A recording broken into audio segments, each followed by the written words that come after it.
Kaibigan, ito ang simpleng paraan kung paano i-turn off ang blinking red light sa ating GoPro Action Cam. Dito, pag nagre-record yan, harap at likod, nagbi-blink.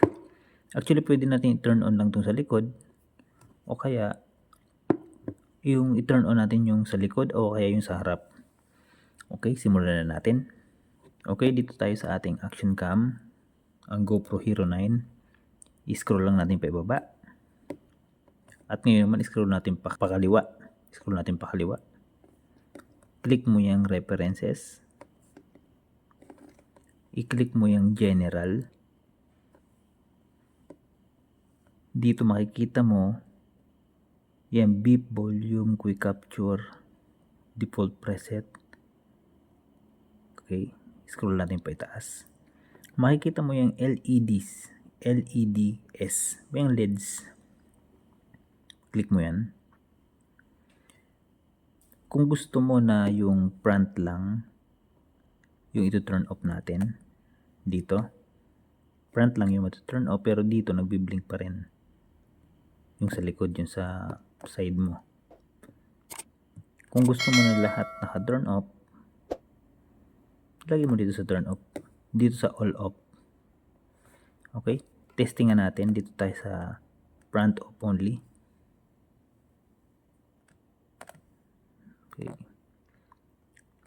Okay, tingnan natin. Start natin yung recording natin.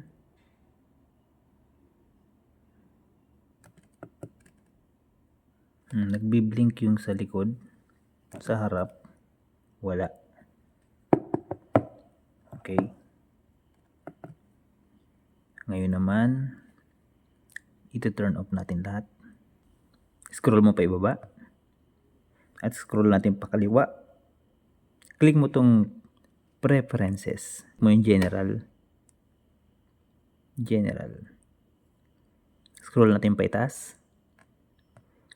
Click mo yung LEDs, yung LED, at ilagay natin sa all.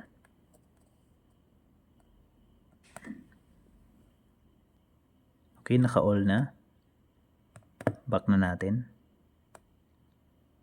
At start na natin yung recording. Okay, nagre-record na siya. Makikita mo wala nang blinking. Wala na nagbi-blink. At sa front wala na rin nagbi-blink. Pero yung recording niya, tuloy-tuloy pa din. Okay. Makikita mo yung recording niya, tuloy-tuloy. Pero wala nang blinking. Ganun lang kadali kung paano i-turn off yung blinking ng ating GoPro pag nagre-record tayo. Okay, sana kahit papano ay nakatulong ang video ito. Maraming salamat.